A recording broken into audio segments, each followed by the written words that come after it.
Pascal, on est donc dans les seconds bureaux que vous avez ici à Sofia, où on est quoi, à 500 mètres à pied, enfin 500 mètres, et donc 2 minutes à pied des autres bureaux.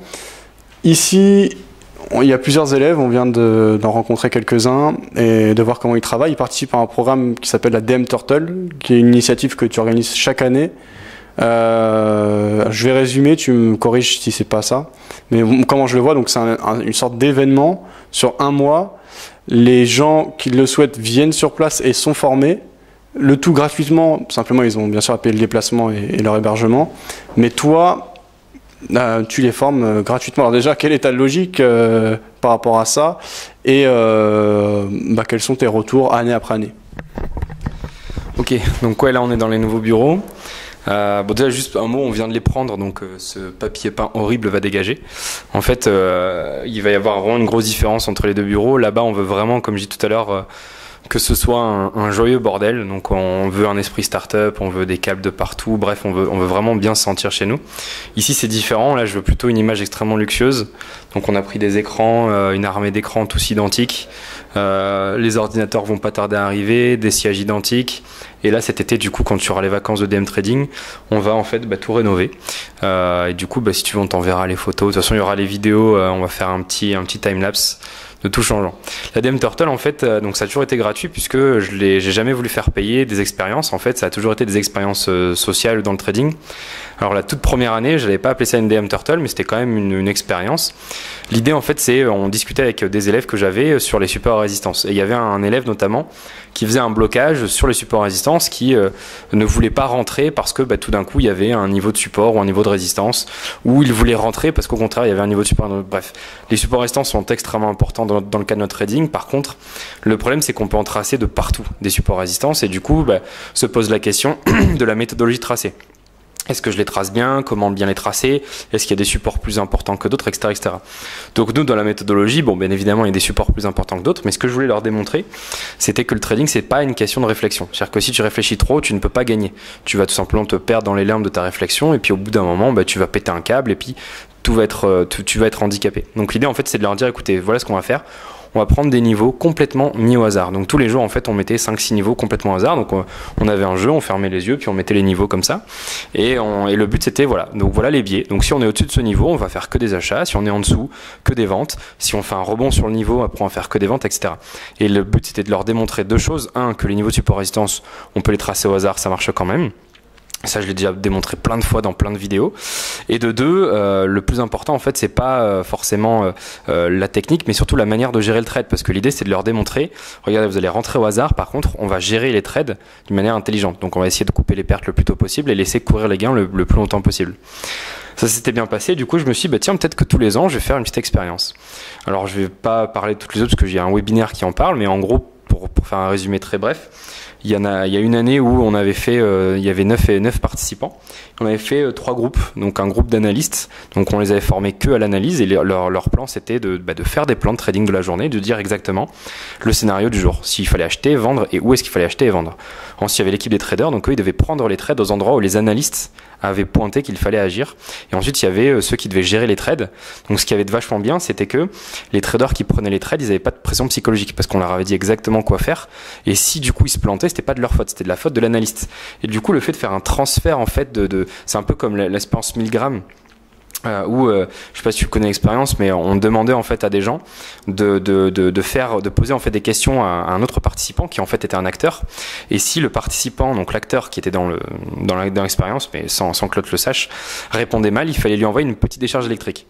Et au début, les décharges électriques, elles sont mignonnes, mais sauf qu'au bout d'un moment, le voltage l'augmentait jusqu'à ce que ça devienne vraiment un voltage qui est vraiment douloureux. Et la personne qui était donc un acteur en face de la glace sans teint, on a crié, elle hurlait, aïe aïe, il faut que vous arrêtiez. Et donc les participants, ils regardaient les scientifiques à leur demander, il a mal, il faut arrêter. Et le scientifique disait non, continuez. Et du coup, la plupart des gens continuaient parce que le fait que ce soit quelqu'un d'autre qui le dise, la personne se déresponsabilise. Et avec le trading, c'est pareil. Le fait qu'en fait, ce soit d'autres personnes qui leur disent de prendre le trade à cet endroit-là, quand il y a des pertes, c'était pas de leur faute, donc ils avaient aucun stress. Et quand ils gagnaient, ils étaient contents parce que les autres avaient fait une bonne analyse. Mais ils étaient rarement en fait contents ou pas satisfaits de leur prestation. Eux, on leur avait juste dit de prendre un setup, là on leur avait demandé.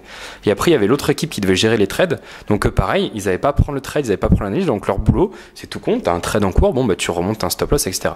Et du coup ça a bien fonctionné.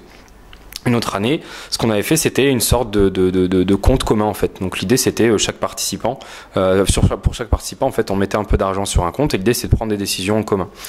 Alors après, il y avait une autre année, mais l'année où on va le plus parler, c'est du coup cette année. Alors la petite révolution, c'est que après, on avait fait une turtle pour montrer qu'en fait, une formation, c'est pas important le contenu de la formation. Donc ceux qui vendent juste des formations, ça sert à rien. C'est comme un bouquin.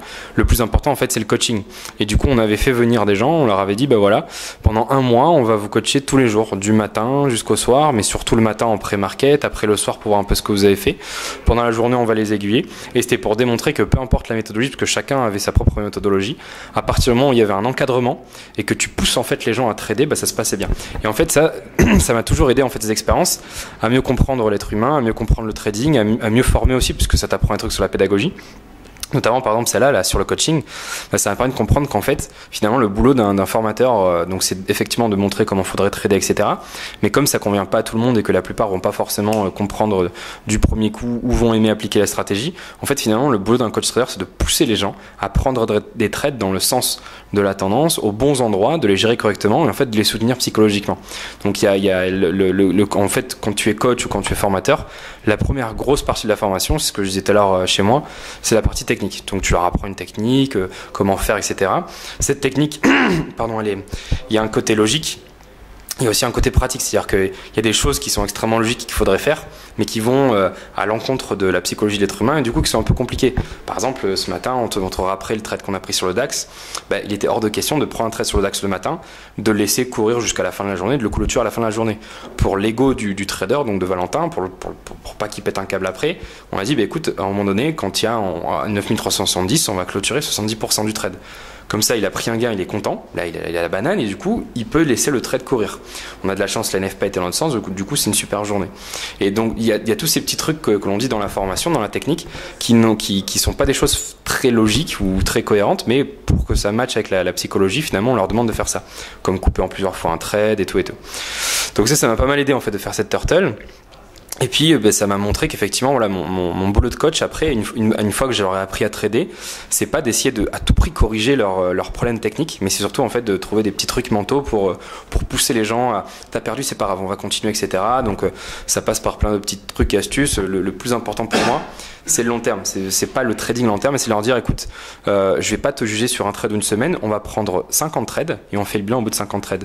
Du coup quand les mecs ils perdent les 2, 3, 4, 5 ou 6 premiers trades, ils disent c'est pas grave, j'ai encore 40 trades pour me juger, etc. Et ça fonctionne mieux, du coup les gens on craigne moins les pertes et tout. Et ça c'est ce que m'a appris en fait l'exercice de la DDM Turtle. Et cette année l'objectif c'était, donc chaque année en fait c'est pour démontrer quelque chose. Et cette année ce que j'ai voulu démontrer c'est une autre manière d'apprendre en fait, c'est au lieu de dire aux gens voilà on va trader comme ça, et après de leur dire mais en fait pareil et puis je vais vous coacher, on va plutôt en fait comme ils t'ont dit démarrer de rien. Donc le concept en fait, avant de démarrer la Turtle, j'aurais demandé à tous de se rappeler comment ils ont tradé le premier jour, la première semaine. Il y en a qui s'en rappelaient, il y en a qui s'en rappelaient pas. Pour ceux qui s'en rappelaient pas, moi j'ai parlé de ce que j'avais connu quand j'ai commencé. Donc par exemple on a parlé des vagues de Raggy Horner. On a qui parlaient d'Ishimoku, des Fibonacci, du chartisme, du stochastique, et du coup je leur ai dit alors voilà, ça n'a rien à voir avec la manière dont nous on trade habituellement, parce que nous on est plutôt avec les bandes de ball et les supports à résistance et puis c'est tout. Donc là en fait je vais vous montrer que finalement on peut trader, qu'on peut réussir à avoir une stratégie en partant de n'importe quoi. Donc le premier jour en fait si tu veux, chacun avait son setup et uniquement un setup. Donc par exemple rebond sur les moyennes mobiles de Raggy Horner, cassure des moyennes mobiles, stochastique en surachat ou en survente, sortie d'un truc chartiste, ou alors il y en avait un où c'était le CCI, des trades sur le CCI. Et un autre c'est avec une seule moyenne mobile. Et je leur ai demandé, ne réfléchissez pas, on va aller en M1 et toute la journée sur 3 paires, donc, ou 3 marchés en tout cas, on va prendre toutes les opportunités achat, vente, achat, vente. Dès que vous avez une vente, vous prenez la vente, dès que vous avez un achat, vous prenez un achat. Et pour l'instant, on ne se pose pas la question du signal de sortie. Le signal de sortie, c'est juste le setup inverse. Donc en gros, c'était achat, vente, achat, vente, vente, achat. Et donc j'aurais demandé de faire ça. Alors je leur vais expliquer un peu l'objectif, parce que sinon ça aurait été un peu bizarre de leur dire bon bah les gars, maintenant aujourd'hui on va trader n'importe quoi. Et en fait l'idée c'était d'avoir ça. Donc ils doivent remplir 2 tableaux. Alors je sais pas si on voit bien. Je vais te laisser zoomer. Bon, on voit pas le détail, mais c'est pas grave. Donc il y a deux tableaux, il y a un tableau en fait avec 4 colonnes. Il y a la colonne verte foncée, verte claire, rouge clair et rouge foncé. En fait, chaque journée, ils doivent mettre le numéro du trade. Donc ils ont passé, par exemple, la première journée, je sais pas, il y a eu une vingtaine de trades. Donc tous les trades qui ont été gravement perdants dans la colonne rouge. Tous les trades qui ont été juste perdants dans la colonne rouge faible. Les trades qui ont été légèrement gagnants ici, et tous les trades qui ont été énormes, qui ont fait un beau gain, on les met ici. Donc ça nous permettait de voir que déjà il y a quelque chose de sympa. Alors là je t'en montre qu'un, mais c'est les mêmes choses pour tout le monde. Il y a ce qu'on appelle putain, j'ai le mot qui me fuit. Tu sais, la répartition en cloche. La loi normale en fait. C'est-à-dire que ce que tu remarques en fait, c'est que tout c'est pareil. Finalement il y avait peu de trades où on gagnait beaucoup. Il y avait pas mal de trades où on gagnait peu, pas mal de trades où on perdait peu, et peu de trades en fait où on perdait vraiment beaucoup. Donc ça, c'était la première remarque. C'était marrant de voir que finalement, sur un grand nombre d'opportunités pendant une journée, la journée en fait, c'était un peu avec la loi de Pareto. 20% des trades te font finalement la journée. Alors après, là, on n'avait ni money management, ni truc de stop loss compliqué. C'était juste, on applique le setup purement et simplement. Ensuite, on a, donc pour que ce soit plus facile également à lire, par exemple, on a en fait voilà, chaque trade gagnant en vert, chaque trade perdant en rouge, toujours en 1 minute. Et ensuite, on a été sur des graphiques. Des graphiques, comme on tradait le M1, on a été sur des graphiques 5 minutes. Alors, où est-ce que je vais pouvoir te les montrer? Il faut que j'aille sur mon Dropbox. Alors là, DM Turtle. Alors, par exemple, je sais pas, on va prendre Emmanuel. Et on va ouvrir les trades Emmanuel. Donc l'idée en fait c'est donc il faut qu'ils fassent le reporting sur le fichier Excel, et ensuite à chaque fois qu'ils prennent un trade en fait ils doivent me montrer sur le M1 pour voir s'ils ont pris le stop correctement. Mais le plus important pour nous c'est de reporter en fait les trades sur le 5 minutes. Et en fait on a fait ça pour les trades de tout le monde. Et du coup la première journée, donc à la fin de la première journée, on a regardé les trades de tout le monde qui ont été pris en M1 sur le 5 minutes. Et ce qu'on s'est rendu compte, en gros, j'aurais demandé, voilà, est-ce que vous voulez, enfin, est-ce que vous voyez des points communs? Ce qui était marrant, et ce qui est normal, mais c'est le but de la DM Turtle, c'est de comprendre les choses comme ça, c'est que quasiment tous les trades qui étaient pris ici, on va dire 95% des trades qui étaient pris ici, ils étaient pris quasiment dans les mêmes, pas au même endroit, parce qu'ils tradaient des paires différentes, mais dans les mêmes conditions. 95% des trades qui étaient pris ici, pareil, ils étaient tous pris dans les mêmes conditions. Par exemple, on s'est rendu compte que la plupart des trades perdants étaient pris dans des ranges. Donc c'est-à-dire qu'en fait, ils prenaient des setups en M1, mais en M5, on avait en fait une tendance neutre. Il y avait donc des trades perdants pris dans l'intérieur d'une tendance neutre, et puis il y avait également pas mal de trades perdants qui étaient pris en contre-tendance, parce que je leur ai demandé de faire achat-vente, achat-vente. Donc en gros ici, la plupart des trades contre la tendance, et également des trades à l'intérieur d'un range. Donc à la fin de la journée, un truc bête, tu vois, on s'est dit, voilà, on va apprendre comme ça à trader. On s'est dit, bon, bah alors, quelle est la conclusion? Bon, bah apparemment, peut-être que dans un range, il ne faut pas trader. Et que le contre-tendance, il ne faut pas non plus trader. Alors, sauf que c'est une règle qui est un peu trop stricte, parce que c'est pas qu'il ne faut pas trader dans un range, c'est que la stratégie qu'on utilisait, enfin, en tout cas, les setups qu'ils ont choisis, en M1 ne fonctionnait pas dans un range M5. Peut-être que si on avait pris du 12 secondes ou du quelques secondes ou du tick, enfin encore en dessous, je sais pas, par exemple du 12 tick, un truc comme ça, peut-être que les stratégies suivantes auraient bien marché, parce que une tendance neutre M5 en fait, c'est une tendance baissière 30 secondes ou 12 secondes, une tendance haussière 12 secondes, mais en M1 en fait, les signaux étaient donnés trop tard. Donc on est devenu à ces conclusions. Que petit 1, quand on est dans un range M5, le M1 ne fonctionne pas. Si on veut faire des trades sympas, il faut aller sur une unité encore en dessous. Petit 2, les trades qui fonctionnaient, c'était ceux qui suivaient la tendance, donc par hasard, parce qu'on prenait encore une fois des achats et des ventes. Et tout cela, en fait, c'est ceux qui ont été pris au tout début de la tendance. Donc le premier jour, on a eu du coup pas mal de conclusions. Et on s'est dit quoi? Apparemment, les trades qui fonctionnent le mieux, ce sont ceux qu'on prend au tout début d'une tendance M5, donc on trade le M1, mais au début d'une tendance M5. Ceux pour lesquels on va suivre la tendance. Ensuite, ceux qui ne fonctionnent pas, c'est dans les ranges, le contre-tendance. Maintenant, comme je dis, c'est 95% des trades. C'est-à-dire qu'en fait, 5% des trades gagnants ou moyennement gagnants ont été pris également dans un range et ont fonctionné, ou en contre-tendance et ont fonctionné, tout simplement parce qu'en fait, par hasard, c'était l'endroit où finalement, juste après, le range se cassait. Donc du coup, quand tu prends un trade dans un range et que juste après, tu as la chance que le range soit cassé par le bas ou par le haut, tu fais un gain. Et des fois, le contre-tendance, forcément, ça marche pas. Mais au bout d'un moment, ça marche. À la fin de ta tendance haussière, forcément, le contre-tendance marche. Donc, on a dit, voilà, les gains qui sont liés au contre-tendance et à l'intérieur de range, c'est le hasard, c'est l'aléa, parce que ça représente que quelques trades.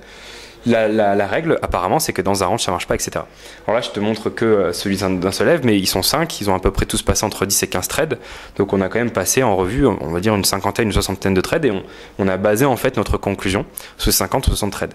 Et l'objectif, en fait, c'est tous les jours de faire une conclusion et de tous les jours, en fait, modifier du coup notre approche en fonction de la conclusion. Donc ça, c'était le premier jour.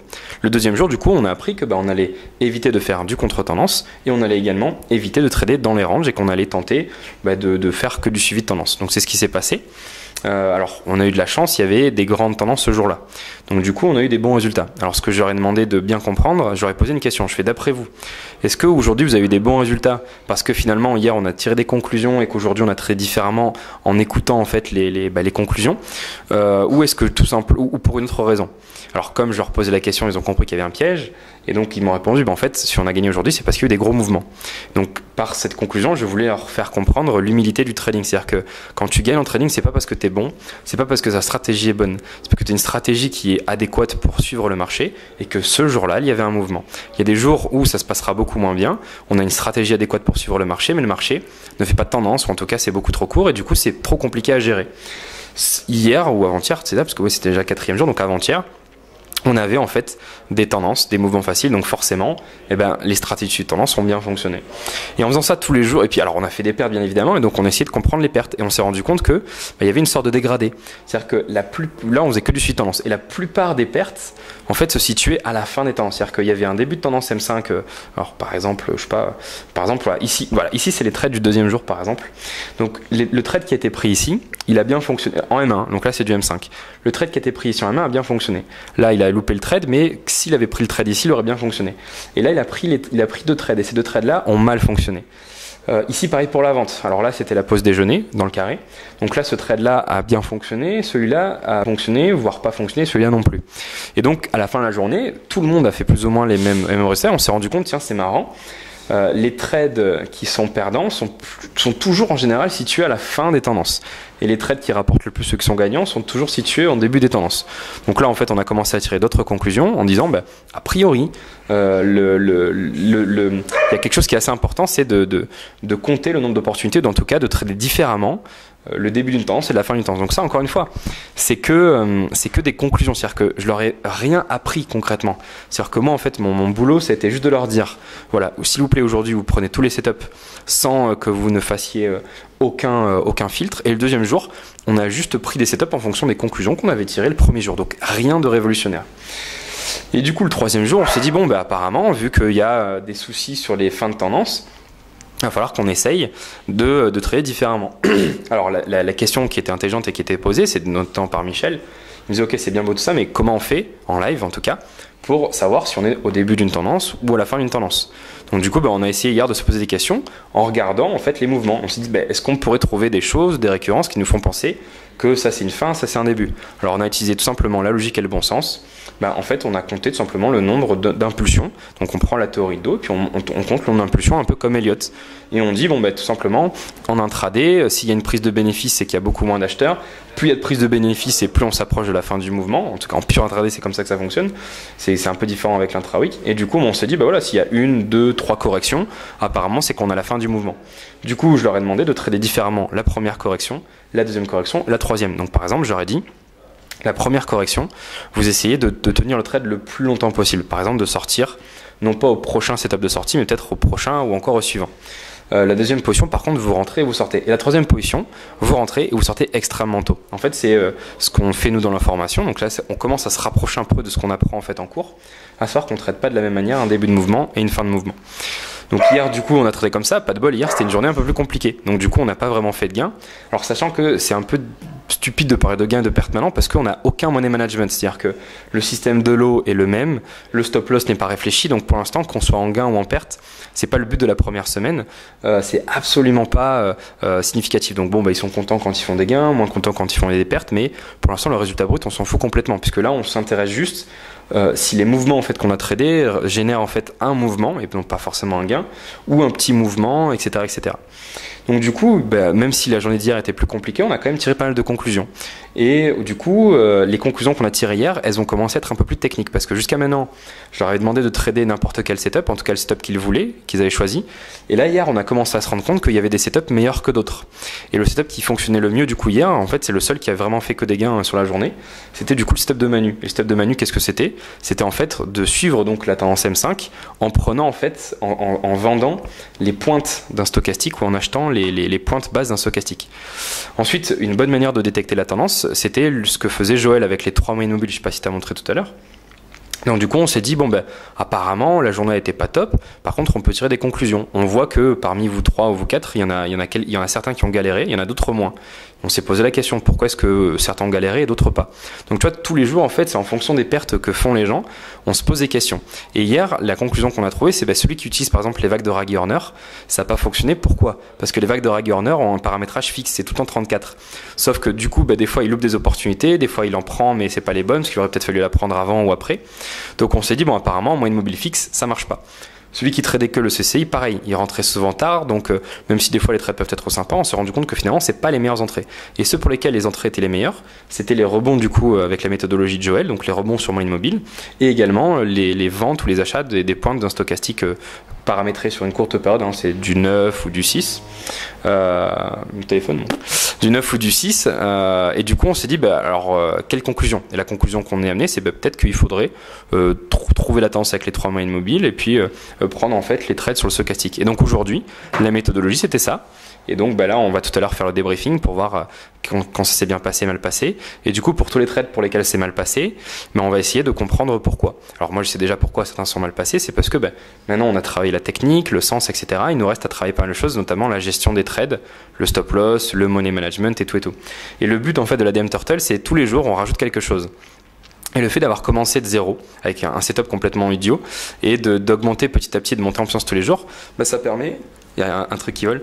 Ça permet en fait, si tu veux, que eux le comprennent beaucoup plus rapidement et que ce soit vraiment inclus maintenant dans leur manière de réfléchir. Et du coup, l'objectif, c'est quoi? Donc les 2 premières semaines sont dédiées qu'à ça. C'est à la construction d'une méthodologie. Donc là, on a la première semaine, il nous reste encore une semaine pour encore façonner notre méthodologie. Alors, je leur dis pas toutes les questions que je leur posais, mais en gros, au bout de la 2e semaine, on va arriver à une méthodologie qui sera relativement proche de ce qu'on enseigne aux élèves, sauf qu'on n'utilisera pas les mêmes indicateurs, les mêmes méthodologies, etc. Puis il y aura quelques changements obligatoirement. Et ensuite, les 2 dernières semaines de la DM Turtle vont être dédiées à du trading live en utilisant la méthodologie qu'on a mis au point pendant ces 2 semaines où on apprend par la pratique et par une réflexion tout simplement toute simple. Encore une fois, tout est basé sur ces tableaux. C'est-à-dire que c'était Mario. C'était Mario, ouais, j'aime bien avoir mon fond d'écran Super Mario. Et là, c'était la musique. Donc voilà, tout est basé sur ça. Et donc le concept de la DM Turtle cette année, alors d'un côté il y a ça, et donc c'est une nouvelle manière d'apprendre en fait, c'est une autre type de pédagogie. C'est-à-dire que d'habitude quand tu fais une formation, la personne t'explique tout de A à Z, même s'il y a une construction petit à petit. Après tu dois pratiquer et tu dois te rappeler d'absolument tout, etc. Enfin, des fois c'est compliqué. Il y a une grosse masse d'informations qui est donnée tout d'un coup à quelqu'un et la personne doit tout reconstruire et tout et tout. Donc même si on essaie de faire les choses petit à petit. Là en fait on a commencé de zéro et on a bâti petit à petit une stratégie. Du coup, ça modifie mon rapport à la pédagogie parce que je vois que finalement les gens apprennent peut-être plus facilement et du coup ça va nous aider à encore améliorer les formations ou la manière de former et tout et tout. Et à côté de ça, la DM Turtle a un côté fun. Donc d'habitude les autres années c'est purement basé sur le trading. Là je me suis dit on est à Sofia, on est en Bulgarie, donc pourquoi pas en fait faire aussi des trucs un peu fun. Donc cette semaine on n'a pas eu beaucoup de temps, on a juste fait une sortie je crois ou 2. Eux ils sont sortis un peu de leur côté, mais voilà, ce week-end par exemple on va un peu faire du karting ou des activités, ceux qui veulent visiter des trucs historiques, des musées ou qui veulent se balader parce qu'on a pas mal de nature en Bulgarie. Ceux qui veulent faire un peu de sport ou quoi, on va voir. La vie nocturne également, j'aimerais bien leur faire découvrir la vie nocturne de Sofia.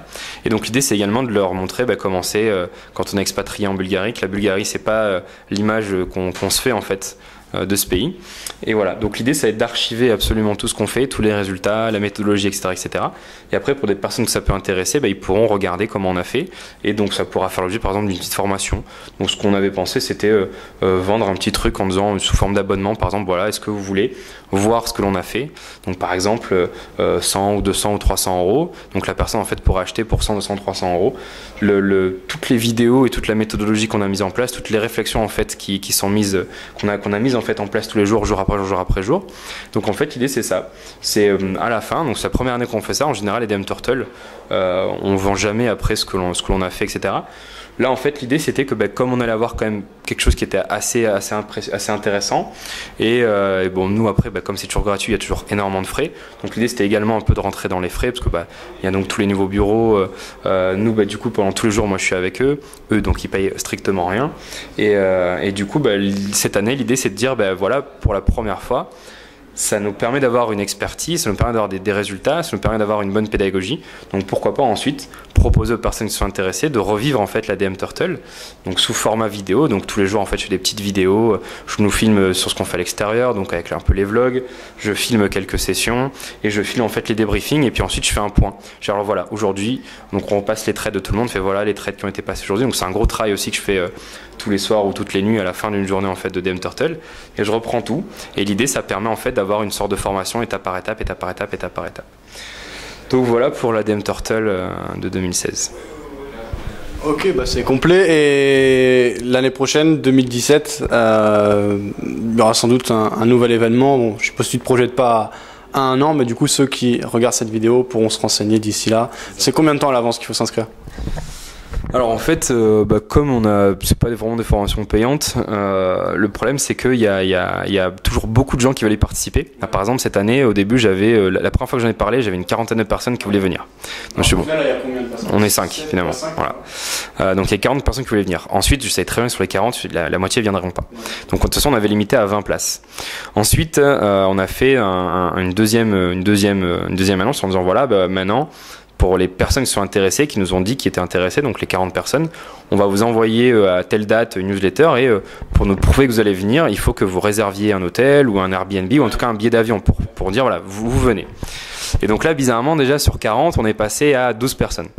Donc sur 12 personnes, il y en a qui me disaient bon, moi je vais réserver dans la semaine, mais promis, je le fais, etc. etc. Sur les 12 personnes, dans la semaine qui vient, il y en a eu 4 en gros qui m'ont envoyé un message en disant bon, finalement, venir 4 semaines, soit financièrement c'est compliqué, soit avec mon boulot, finalement mon boss m'a pas permis de partir, ou alors certains. Au début, on voulait faire la DM Turtle au mois de juin. Finalement, on l'a fait au mois de juillet parce que c'était plus facile pour nous de le faire au mois de juillet. Et du coup, il y en a qui avaient anticipé et qui savaient qu'ils étaient libres au mois de juin et pas au mois de juillet. Donc finalement, ils n'ont pas pu venir. Ensuite, sur les 8, finalement, il y en a 3 qui, au tout dernier moment, ont dit écoute, c'est pas possible, je vais pas pouvoir venir ou j'aurais bien aimé, voilà. Enfin bref. Et du coup, il en reste 5. Et en fait, chaque année, c'est pareil. À chaque fois qu'on lance une DM Turtle, étant donné que c'est quelque chose de gratuit, tout le monde veut le faire. Mais comme c'est gratuit, en fait, les gens s'en foutent un peu. Parce que c'est un peu con, mais quand tu payes pas, en général, c'est assez compliqué d'impliquer quelqu'un dans une formation gratuite. Et du coup, les gens disent oui, mais après ils s'en foutent. Alors c'est un peu dommage parce qu'ils comprennent pas tous les trucs à derrière. Quand moi j'ai reçu tous les oui, j'ai commencé à dire bon, ok, donc j'ai commencé à m'organiser, j'ai commencé à essayer de les aider à trouver des appartements, des logements, des tout et tout. Donc j'ai dépensé pas mal d'énergie et de temps dans tout ça. Après il y avait la recherche du bureau. Là par exemple le fait qu'on soit finalement que 5 et donc 6, je me suis dit bon finalement j'ai pas besoin parce qu'au début je cherchais du coup à louer un énorme truc qui coûtait beaucoup d'argent parce que sur une short pod comme ça coûte vraiment pas mal, ça coûte assez cher. Ensuite il aurait fallu équiper tout parce que je leur ai dit venez en gros en touriste, hein. Moi je vous fournis les écrans, les ordinateurs et tout et tout. Et du coup je me suis dit bon voilà, gérer toutes ces personnes ça va être un peu compliqué. Donc j'ai commencé à travailler là-dessus. Finalement au fur et à mesure que ça commence à s'égrener, je suis bon heureusement que j'ai pas réservé à l'avance une grande salle parce qu'on se serait retrouvé finalement à 10 dans une salle pour 20 ou 30 personnes. Bref, donc si tu veux, il n'y a pas vraiment de temps pour réserver à l'avance. Déjà on sait pas encore le concept qu'on va faire l'an prochain. Donc il faut déjà que j'y réfléchisse. Il faut juste s'inscrire à une newsletter et la semaine où on dit voilà, à la fin de la semaine on lance les inscriptions, donc les gens ont une semaine pour se préparer, pour bien réfléchir, et si les personnes ensuite veulent s'inscrire, il nous faut une preuve. Donc par exemple si l'année prochaine je sais pas, on le fait ailleurs, par exemple tu parlais tout à l'heure d'Anton Krell qui fait des formations un peu de partout au etc. Donc pourquoi pas le faire dans un autre pays que la Bulgarie, ou inventer un autre concept, je sais pas, c'est vrai qu'on a déjà fait pas mal de concepts, donc c'est toujours un peu difficile de se renouveler, donc on verra l'an prochain. Ce qui est sûr c'est que tous les ans on en fait un. Et puis voilà, tout simplement. Ouais, juste un truc, tu gères une entreprise c'est là pour faire de l'argent, c'est une formation gratuite, qu'est-ce que ça t'apporte? Alors comme je t'ai dit, toutes les autres années, c'était absolument pas pour faire de l'argent, donc il n'y avait pas de but mercantile derrière. Cette année non plus, c'est pas vraiment pour faire de l'argent. La seule différence, c'est que cette année, effectivement, on est une plus grosse boîte, donc j'accorde plus d'importance, si tu veux, au tout ce qui est ratio, donc dépenses, revenus, etc. Et puis c'est la première fois en fait où on filme énormément de choses et où on va vraiment avoir un contenu. Donc cette année, on veut le vendre. Maintenant, toutes les autres années, en fait, ça m'a strictement rien apporté sur le plan financier. Ça m'a juste apporté un petit côté fun, parce que du coup, moi, pendant 4 semaines, je mets en off, parce que voilà, travailler tous les jours, c'était un peu des vacances, quoi. Je veux dire, pendant 4 semaines, je dis à mes autres clients, je fais voilà, il y a pas de débriefing, il y a pas de briefing. En tout cas, c'est un peu comme des vacances. Et pendant 4 semaines, je vais me consacrer à une dizaine de personnes, et puis on va faire des trucs fun. Donc les premières années, ça m'a strictement rien rapporté. Par contre, ce que ça me rapportait, comme je te disais, c'était au plan de la pédagogie. Par exemple, chaque année, ça me permet de voir comment peut-être agencer différemment une formation ou aborder tel ou tel thème. Par exemple, voilà, l'année où on a fait le groupe analyste, trader et gestionnaire des trades, ça m'a permis de comprendre qu'il faut vraiment énormément que j'insiste là-dessus. Et également, ça m'a permis des fois, quand j'avais des personnes au téléphone qui voulaient une formation et qui nous disaient être 2 ou 3, parce que ça arrive en fait, il y a aussi des couples, il y a aussi pas mal de couples ou des parents-enfants des fois. J'ai 2 couples de parents-enfants qui suivent la formation. Et du coup, c'est de leur proposer, écoutez, on a fait une formation de groupe en divisant en fait les compétences, ça a très bien marché, les résultats étaient vraiment bons. Si vous voulez, on va vous former comme ça. Et du coup, ça me permet, tu vois, d'avoir une pédagogie différente pour les groupes et tout. Et cette année, la différence, c'est qu'effectivement, on a décidé de vendre du coup le produit de ce travail de 4 semaines. Parce que du coup en fait c'est une vraie formation. Et donc on s'est dit je pense que ce format là sera peut-être plus fun, plus cool à suivre. Alors on veut pas non plus vendre ça extrêmement cher, c'est pour ça que ça se limitera à 100, 200, 300 euros. C'est juste pour déjà inclure les personnes qui vont l'acheter. Et puis surtout c'est une vraie formation parce que tous les jours on rajoute un truc, mais c'est moi en fait qui oriente en fait les questions. Donc même si j'essaie de rester en retrait pour essayer de leur faire leur propre déduction, l'objectif c'est de toute façon à la fin c'est d'atteindre une méthodologie qui est très proche de ce qu'on fait en fait dans les autres formations. Donc finalement ça permettra également aux gens de voir un peu comment on trade, de voir un peu notre psychologie. En plus, tous les jours, on filme pas que la turtle, on filme aussi un peu nos trades à nous. Donc là, par exemple, cette semaine, dans les vlogs que j'ai fait cette semaine, on parle un peu de notre DAX. Donc il y a également un peu la méthodologie qu'on fait sur les indices ou sur la gestion d'autres trades, etc. Donc dans les vidéos que je fais pour la turtle, il n'y a pas que la turtle, il y a aussi tout un truc qui est autour. Et donc voilà, donc cette année, effectivement, dans le cadre de l'ADM Turtle, on va vendre ensuite à la fin la formation. Les autres années, ça m'a surtout apporté de la pédagogie et puis du fun.